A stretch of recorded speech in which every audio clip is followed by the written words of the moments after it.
대한민국을 보면서 우리는 항상 저 대통령 때문에, 저 국회의원들 때문에, 저 정당 때문에 우리는 그런 문제점들을 쉽게 발견하고 그래서 저 사람들이 문제야, 저 사람만 바뀌면 좋아질 거야 라고 이렇게 기대할 때도 참 많이 있다라는 것입니다. 그러나 우리가 가만히 살펴보면 그 이전에 교회가 문제이고 또 가만히 나를 보면 내가 문제일 때가 많이 있습니다. 왜냐하면 그 악한 자들을 하나님이 허락하시는 것은 하나님의 관심이 그 사람들을 관심하기 때문이 아니라는 거예요. 하나님은 오직 관심이 누구에게 있냐면 하나님의 백성들에게 있습니다. 그래서 하나님의 백성이 거룩하게 하는 데 있어서 그 나쁜 위정자들을 그냥 세우도록 허락해 주시는 것뿐이에요. 왜 그렇게 위정자들을, 나쁜 사람들도 허락하시는가? 그것은 우리가 하나님의 말씀대로 잘 살지 않기 때문입니다. 세상의 음란한 문화와 교육이 심각하지요. 그런데 우리가 더 거룩하지 않아서라는 것입니다. 자, 하나님의 관심은 그런 악한 자들을 통해서라도 하나님의 백성들이 거룩해지기를 원하신다. 그래서 세상에 악한 위정자들이 생기는 것은, 세상이 음란해지는 것은 결국 우리의 문제였다라는 것을 발견할 수가 있습니다. 어느 노사역자가 인생의 마지막에 이런 고백을 기도문으로 썼는데 굉장히 유명한 기도문이죠. 젊었을 때 나는 세상을 변화시키겠다고 기도했다. 나이가 들어서는 나는 나라를 변화시키겠다고 기도했다. 더 나이가 들어서는 내 도시와 가족을 변화시키겠다고 기도했다. 그런데 이제야 깨달았다. 하나님께서 먼저 변화시키길 원하셨던 것은 나 자신이었다라는 거예요. 여러분, 내가 변화되지 않고는 나에게 속한 어떤 작은 공동체도 결단코 변화시킬 수 없다라는 것입니다. 자, 그러면 하나님은 내가 어떤 사람이 될 때 이 나라를 변화시키실 수 있을까요? 첫 번째, 우리 함께 읽겠습니다. 시작. 하나님은 겸손한 자를 통해 나라를 변화시키십니다. 여러분, 오늘 본문에 등장하는 40세에 등장하기 전이죠. 오늘 본문의 40년 전이죠. 40살의 모세를 한번 생각을 해봅시다. 40살의 모세는요, 그냥 사장 아들도 아닙니다. 장관 아들도 아닙니다.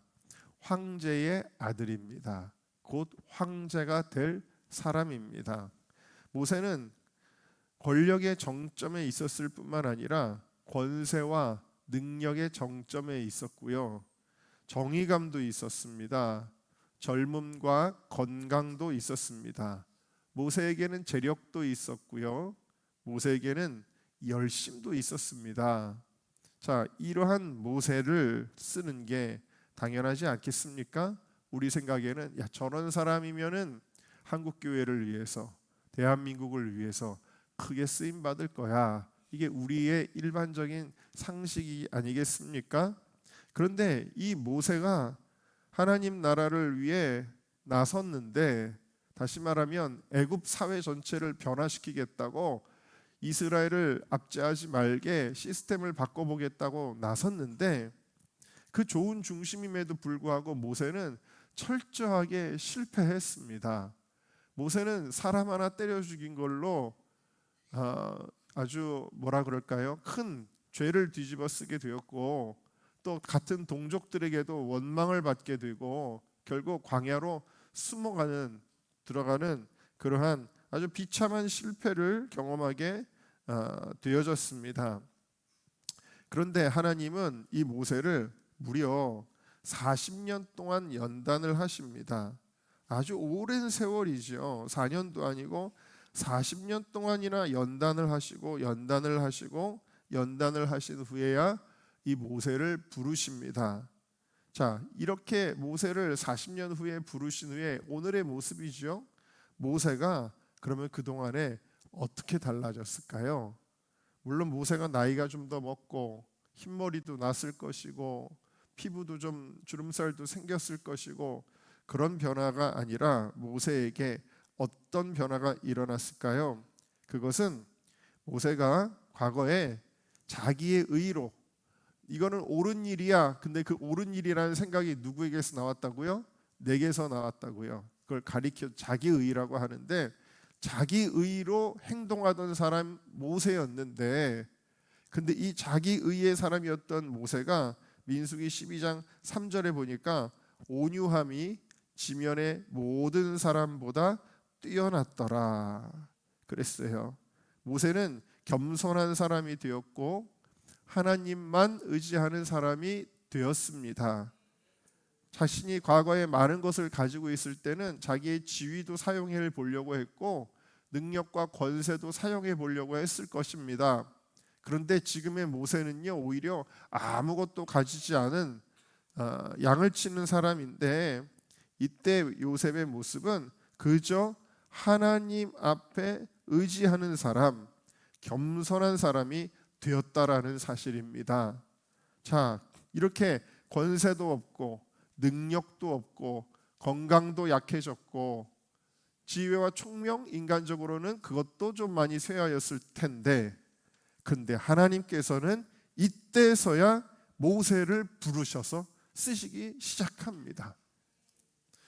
하나님이 이렇게 사람이 겸손해지는 게 얼마나 중요했던지 40년이나 이 이스라엘을 구원하는 계획을 지체하셔서라도 한 사람을 제대로 만들어내셨다라는 거예요. 40년이 늦어도 꼭 해야 되는 것은 한 사람의 지도자를 겸손하게 만드는 일이었다라는 것이죠. 여러분, 우리가 겸손해져야 하나님이 우리를 통하여 부흥을 이루시는 줄로 믿습니다.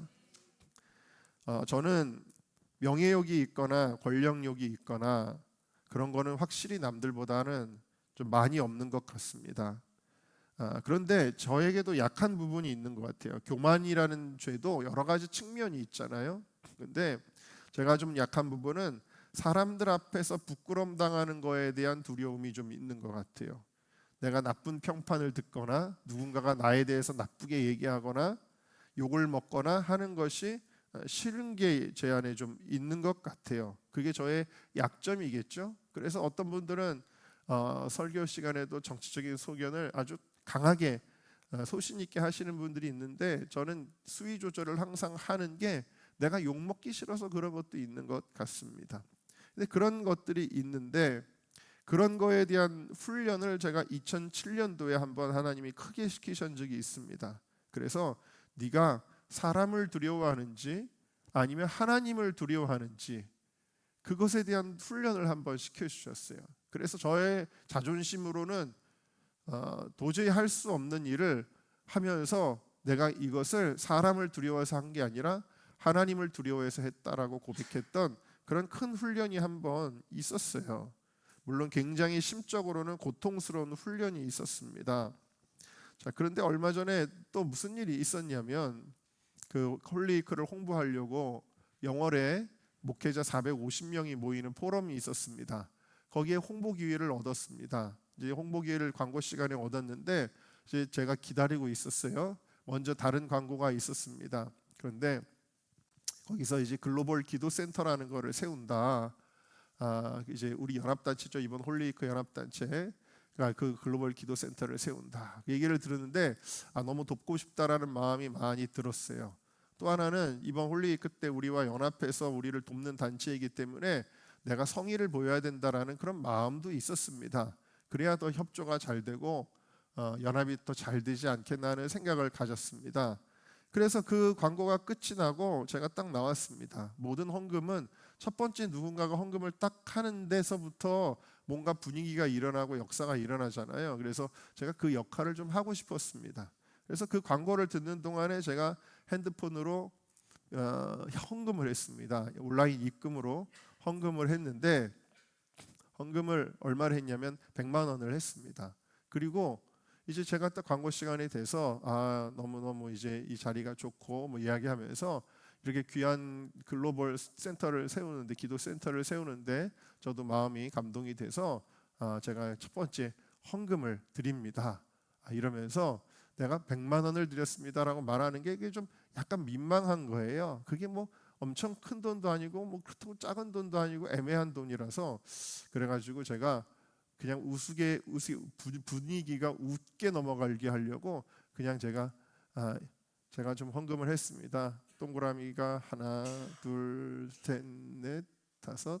네, 뭐 근데 거기다 동그라미를 하나 좀 더 붙이고 싶었는데 그 하나 더 붙이려면 아무래도 저희 아내랑도 그래도 같이 의논도 해야 될 것 같고 뭐 이러면서, 그러면서 이제 쓱 홀리크 광고로 이렇게 넘어가 가지고 광고를 하고 나왔는데, 이제 광고는 잘했다고 생각했어요. 제가 굉장히 잘했다 그리고 내려왔습니다. 근데 이제 집회가 끝나고 나서 저희 사모가 뭐라 그러냐면, 당신 10만 원 했어? 그러는 거예요. 그래가지고 무슨 소리야? 동그라미 5개라니까. 그랬더니 동그라미 5개는 다 10만 원이잖아 이러는 거예요. 그리고 그러면 10만 원에서 동그라미 더 붙이면은 사모랑 의논한다는데 100만 원 하는 거 사모랑 의논해서 한다는 거야? 나를 그렇게 쪼잔한 사람을 만들었느냐? 이렇게 된 거예요. 여러분 그래도 1,000만 원을 헌금하려면 당연히 아내랑 협의해야 되겠잖아요. 그런 뜻으로 한 건데, 이게 제가 수학머리가 너무 나쁘다 보니까 제가 사실 공부를 잘했습니다. 학교 다닐 때 공부를 정말 잘했는데 수학만 너무 못했거든요. 근데 그거에 대한 피해가 없는 줄 알았어요. 다 커가지고는 수학을 쓸 일이 없고 계산기가 다 있으니까.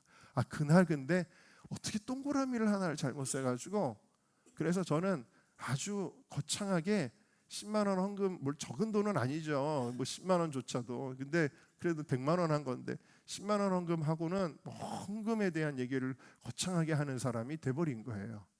그리고 생각하고 나니까 내려와서 너무 창피한 거예요. 왜냐하면 거기 수많은 교육자 목사님들을 다 앞에다 두고 무슨 아주 큰 헌금이나 내가 딱 하니까 여러분들도 하십시오 막 이런 기분이 돼버린 거니까. 근데 아무튼 그래요. 그래서 너무 창피해서 이걸 어떻게 하지? 근데 다시 나가서 저 10만 원 아니고 100만 원인데요 이렇게 말할 수도 없잖아요. 그래서 저는 그냥 10만 원 헌금하는데 아주 거창하게 헌금 광고를 한 사람이 되어버렸어요. 끝나고 나니까 너무 창피해가지고 사람들 얼굴을 못 보겠더라고요. 그리고 뭐 해명도 안 되고 다들 사람들이 저분 10만 원 헌금하신 분 다 이렇게 쳐다볼 것 같고 그랬습니다.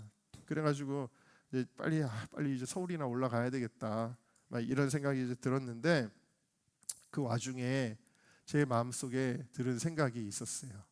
뭐든지 하나도 하나님의 허락 없이 되는 일이 없잖아요. 제가 동그라미를 잘못 센 것도 하나님의 허락 없이는 되는 일이 아니잖아요. 근데 그 순간에도 내가 하나님 앞에 하는 일들에 있어서 하나님은 나를 더 낮추기를 원하신다라는 것을 느꼈어요. 이게 장난이나 실수가 아니라 하나님이 더 내가 창피한 시선을 바라봐야 되는데, 사람들이 어쩐지 감동을 안 하더라고요. 아멘도 안 하고. 그래서 제가 이상하다고 생각했거든요. 그래서 하나님이 나를 이렇게 굴욕도 당하게 하심으로, 창피하게 만드심으로, 좋은 일 해놓고 창피했던 거거든요. 그래서 나를 더 낮추시고 이런 거에 연연하지 않고 그저 하나님만 신뢰하는 사람으로 만드시는구나. 무엇입니까? 사람의 평판, 누군가가 나를 어떻게 생각하지? 이 부분에 대해서 하나님이 나를 깨트리시는구나 라는 것을 깨닫게 되었습니다. 할렐루야. 그걸 이제 깊이 깨닫고 나니까 그 다음부터 안 창피하더라고요. 괜찮아지더라고요. 그게 무슨 얘기예요? 하나님과 나와의 관계가 중요한 거지. 내가 하나님 앞에 얼마나 헌신하느냐가 중요한 거지, 사람을 의식하는 사람들의 표정과 말과 이거에 대하여 내가 죽을 때 하나님께서 나를 또 한 번 성숙시켜 주셨다라는 믿음이 들었습니다.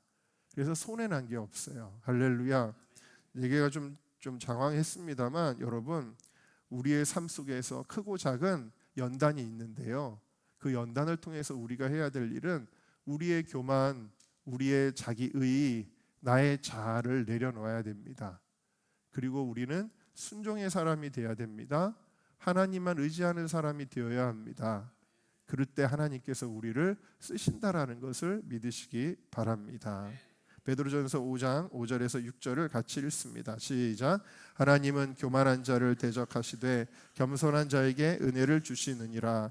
그러므로 하나님의 능하신 손 아래서 겸손하라. 때가 되면 너희를 높이시리라. 아멘. 자, 우리 이번의 주제를 같이 읽을까요? 시작. 하나님은 거룩한 자를 통해 나라를 변화시키십니다. 이렇게 40년이나 공들여서 마치 조종사를 한 명을 훈련시키려면 몇 년 동안 수억, 수십억의 돈을 들이는 것처럼 그렇게 힘들게 투자해서 훈련시킨 사람이 모세입니다.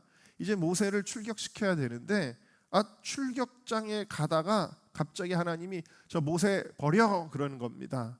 이유가 무엇이었습니까? 모세가 그의 아들의 할례를 행하지 않았습니다. 할례라는 것은 이스라엘 백성에게 언약의 표시이면서 하나님께 거룩하게 구별됐다라는 표시입니다. 그런데 이 할례를 행하지 않은 게 뭐가 그렇게 대수라고 하나님은 이 모세를 죽이시겠다는 겁니다.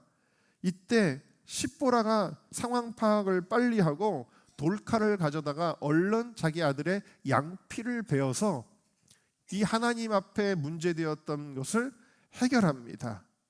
자, 여러분, 할례가 도대체 뭐길래 하나님은 이 모세를 40년 동안이나 훈련시켰는데 갑자기 갖다 버리라고 한 걸까요? 할례는 출애굽은 어떤 하나님의 목적이 있었는지를 살펴보는 것이 바로 키입니다. 자, 레위기 11장 45절 다 같이 읽어봅시다. 시작. 나는 너희의 하나님이 되려고 너희를 애굽 땅에서 인도하여 낸 여호와라. 내가 거룩함 같이 너희도 거룩할지어다. 자, 하나님이 모세를 가라 그래가지고 내 백성을 끌고 나오라는 거예요. 근데 이렇게 하는 목적을 알아야 되는데 그 목적은 너무 못 사니까 잘 살게 해주려고, 너무 배고프니까 잘 먹게 해주려고, 너무 인생에 재미들이 없으니까 행복한 나라에서 살게 해주려고가 아니라는 거예요. 하나님이 애굽 땅에서 이스라엘 백성들을 끌고 나오는 이유는 무엇이냐? 거룩하게 하기 위함이라는 거예요. 처음에 이스라엘 백성들이 고센 땅에 자라나는 동안에는 고센 땅은 분리된 곳이라서 거룩함을 지킬 수가 있었는데 이들의 숫자가 많아지니까 결국에는 이 많은 숫자가 또 이 애굽의 문화와 동화되기 시작하는 거예요. 그래서 하나님이 안 되겠다, 이 백성을 이제는 끌고 나와야 되겠다, 숫자도 늘어났으니까. 바로 그 타이밍에 하나님이 모세를 부르신 것이고요. 하나님이 출애굽시키는 목적은 오직 거룩이었다라는 거예요. 사업하려고 이민 가자가 아니고, 애들 학교 공부 때문에 이민 가자가 아니고, 오직 무엇 때문이에요? 우리 아이들 거룩하게 키워야 되기 때문에 섭이라도 들어가자, 이런 결단이었다라는 것입니다. 하나님 입장에서는 그런 것입니다. 우리의 인생의 목적이 거룩이잖아요. 이것이 얼마나 중요했던지 40년 동안이나 훈련시킨 조종사를 그냥 퇴역시키듯 모세를 버리려고 했습니다. 그리고 아까 말씀드린 대로 십보라가 얼른 이 문제를 해결했을 때에야 비로소 이 모세는 바로 왕 앞에 설 수가 있었습니다. 이런 예들이 많이 있어요. 그러니까 이제 이 성결하지 못한 문제, 이 할례는 성결하지 못한 거거든요. 할례 받지 않은 거는, 할례를 받는 게 성결의 증표거든요.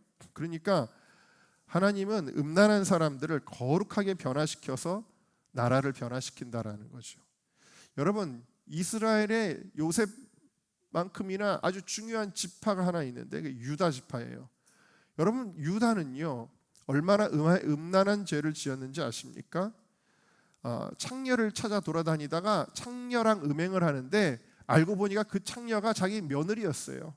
그런 전력을 가진 사람이 바로 유다였습니다. 음란과 죄악 가운데 있었던 그 사람이 창세기 38장 26절에 자기의 죄를 드러낼 수도 있고 숨길 수도 있는 그 상황 가운데서 그 다말이 자기보다 옳도다라고 하면서 다말만 죽이면 싹 증거를 인멸하고 자기가 살 수 있는데 그녀가 나보다 옳도다 하면서 자기의 죄를 직시하고 인정하고 고백하고 겸손히 책임을 인정합니다.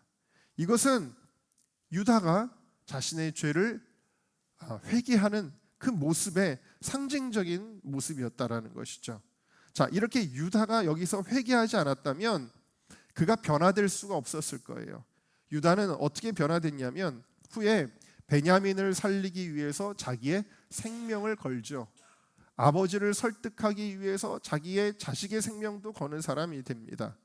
유다는 그렇게 변화되어서 가족을 살리는데 자신의 삶을 희생하고 솔선수범하고 먼저 앞으로 나아가는 그러한 삶을 보여주게 되어집니다. 이 유다 한 사람이 음란했던 그 유다가 하나님의 거룩한 뜻을 이루고자 자신의 삶을 드리게 되었을 때 놀라운 일이 일어나는데 야곱은 죽기 전에 12 아들들 중에서 왕권을 유다에게 줍니다.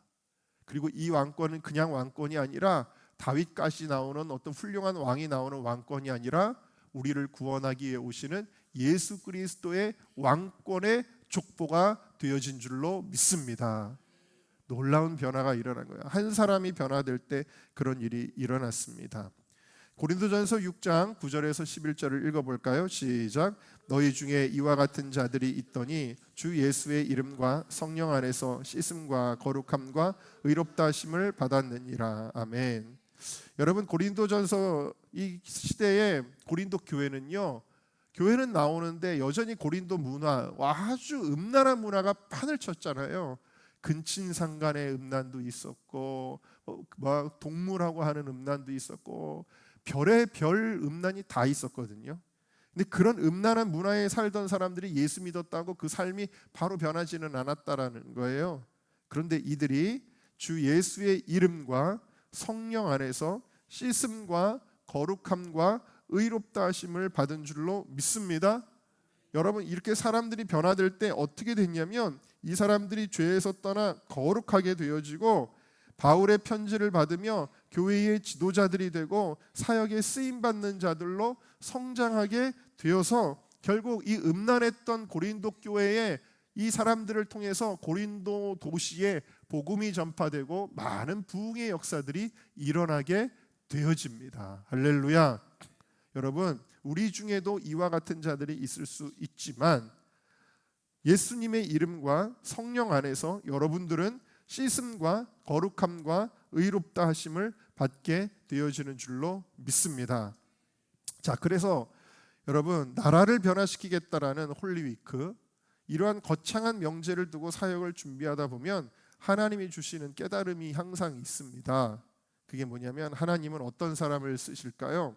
하나님은 일 잘하는 사람, 열심히 하는 사람, 말 잘하는 사람, 남의 문제를 잘 찾아내고 지적하는 사람, 이런 사람들을 통해서 대한민국을 거룩하게 하시는 것이 아니라, 물론 이러한 능력은 부수적으로 따라오면 좋은 거지만 이런 사람들이 일을 하는 것이 아니라 어떤 사람들을 통해 하나님은 일을 하시느냐? 함께 따라하십시다. 거룩한 사람들을 통해서 대한민국을 거룩하게 하십니다.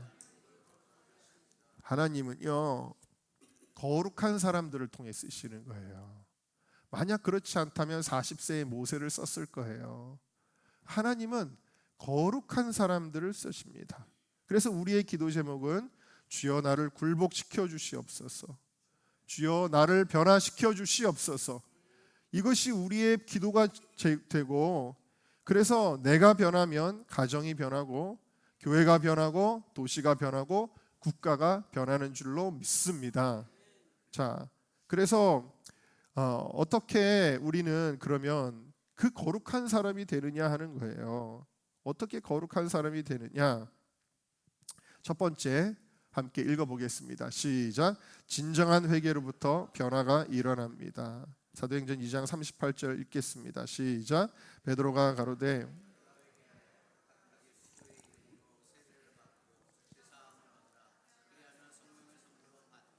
아멘. 여러분, 우리를 거룩하게 하시는 분이 누구시냐면요, 목회자도 아니고 장로님도 아니고 교사도 아닙니다. 우리를 거룩하게 변화시키시는 분은 성령님이십니다. 이게 성령님의 주된 임무입니다. 근데 성령님은 어떻게 일하시는지 보시면 너희가 각각 회개해야, 우리의 죄는 다 다르기 때문에 각자 내 죄를 회개하는 거지요. 각각 회개하여 각각 예수 그리스도의 이름으로 세례를 받고 죄 사함을 얻으라. 그리하면 무엇을 선물로 받는다고요? 성령을 선물로 받는답니다. 여러분, 우리가 회개할 때 성령이 우리를 변화시켜 주시는 줄을 믿습니다. 자, 1903년에 우리나라에 큰 부흥이 일어났습니다. 하디 선교사입니다. 1903년 8월 30일 원산의 작은 기도회에서 이 하디 선교사님이 자기의 죄를 깨닫습니다. 처음에는 한국인들이 일도 못하고 알아듣지도 못하고 답답하고 시키는 것도 안 하고 옛날 습관들이 그냥 남아있고 막 답답해서 이런 사람들 데리고 내가 여기서 목회를 해야 되나? 나도 강남으로 가야지. 나도 중심지로 가야지.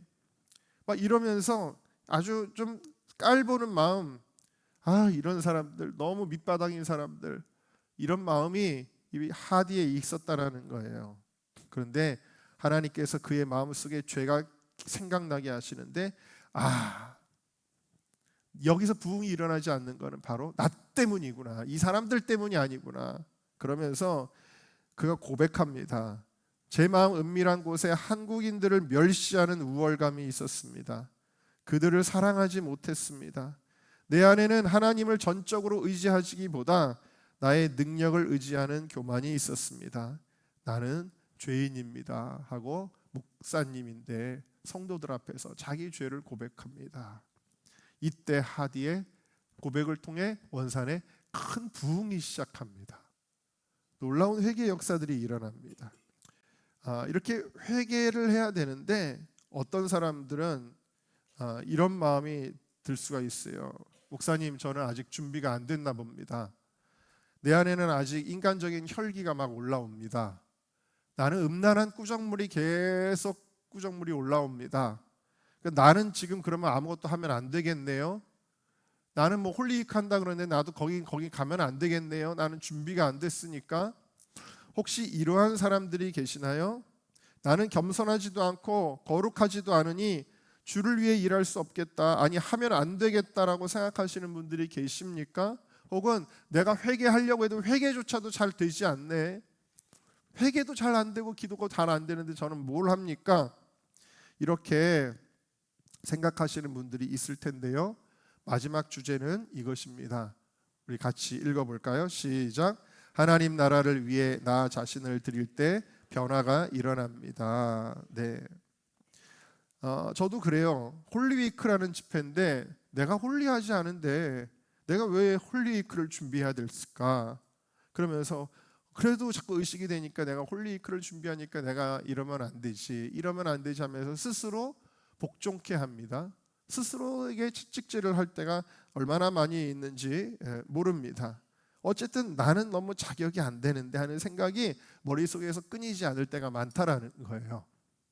모세도 그랬어요. 모세도 나는 자격이 되지 않습니다. 어떻게 얘기했어요? 주여 보낼 만한 자를 보내소서, 이렇게 얘기했죠. 모세도 자격이 안 된다는 거예요. 여러분, 자격이 없다, 주님의 일을 할 때 자격이 있다 없다, 한편으로는 맞는 말일 수 있지만 여러분, 한편으로는 틀린 말입니다.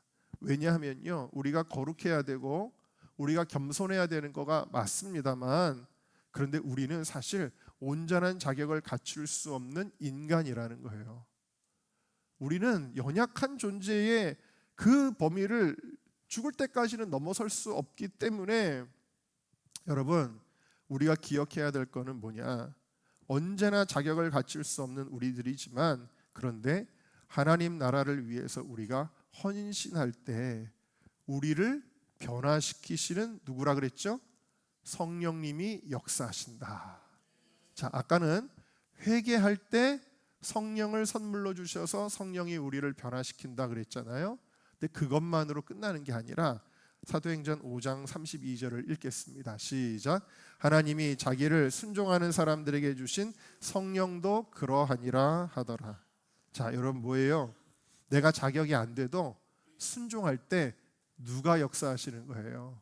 성령이 역사하시는 거예요. 놀랍죠?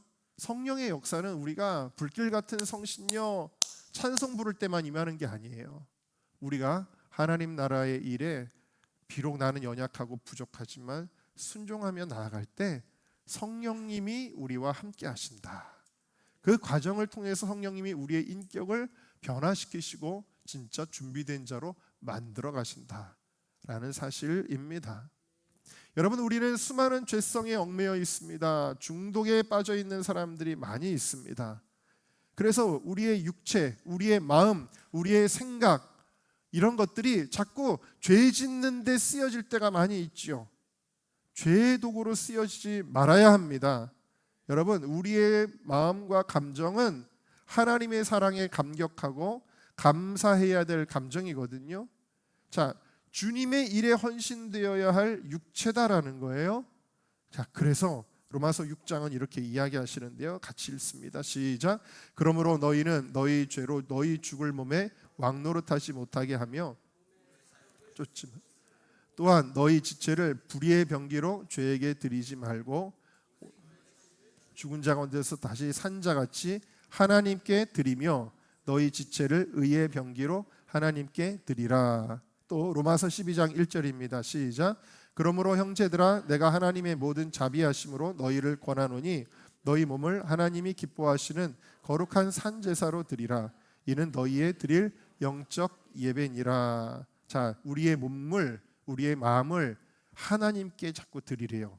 죄에게 드리지 말고 죄를 짓는 데 드리지 말고 하나님께 드리래요. 이게 우리를 변화시킨대요. 왜 그러냐? 여러분, 얼마 전에 우리 승현 형제랑 하늘이가 결혼을 했습니다. 한번 예를 들어볼게요. 하늘이를 좋다고 쫓아다니는 동네 청년들이 한 50명, 60명 됐습니다. 아무도 안 받아들이시네요. 엄청 막 이 교회 동네까지 막 쫓아오고 막 그랬습니다. 그랬던 하늘인데 인기가 이렇게 많았었는데 어느 날 승현이가 은정교회 탁 왔는데 첫눈에 반했습니다. 그래가지고 나는 내 인생을 이 남자한테 걸 거야 하고서는 걸었습니다. 고백을 하고. 자, 그 이후에 하늘이만 바라보고 쫓아다니는 그 50명은 어떻게 됐을까요? 다 사라져 버렸겠죠. 골피부 있으면 안 되나? 이런 거 말고요. 네, 다 사라져 버렸겠지요. 무엇입니까, 여러분? 제가 지금 말씀드리는 건 뭐냐면 우리 자신을 하나님께 드리면 나를 죄짓도록 만들었던 모든 죄로부터 내가 해방되는 것입니다. 네, 해방되는 것이에요. 그러니까 죄로부터 자유해서 하나님께 삶을 드렸으면 좋겠지만 그게 아니라 하나님께 삶을 드림으로 죄로부터 자유하게 되는 것이다 라는 거예요.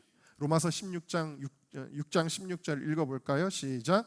너희 자신을 종으로 들여 누구에게 순종하든지 그 순종함을 받는 자의 종이 되는 줄을 너희가 알지 못하느냐? 혹은 죄의 종으로 사망에 이르고 혹은 순종의 종으로 의에 이르느니라. 아멘. 그렇습니다. 여러분, 우리가 주님께 우리의 삶을 드리면 우리가 여러 가지 중독이라는 건 뭐예요? 죄에 얽매여 있는 거잖아요.